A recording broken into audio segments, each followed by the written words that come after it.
梅仔的采收甲品质拢比旧年好真多。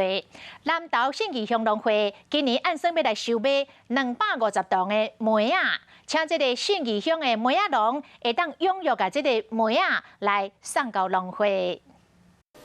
农友关于将多采收来的梅仔送去望工场，这款的品质，和农友甲农会总干事拢感觉真满意。其实以今年的来讲的话，整个农会的收购量大概在250吨左右。信义乡农会已经开始甲这农友收梅仔，因为天公伯也斗3工，今年的品质比旧年较好。消费者来甲咱农会来购买，因为咱农会拢有验嘛，伊的农药残留拢有验，互咱迄个客拢食着较平安。因为今年市价袂歹，好这的梅仔农总算会使松一口气。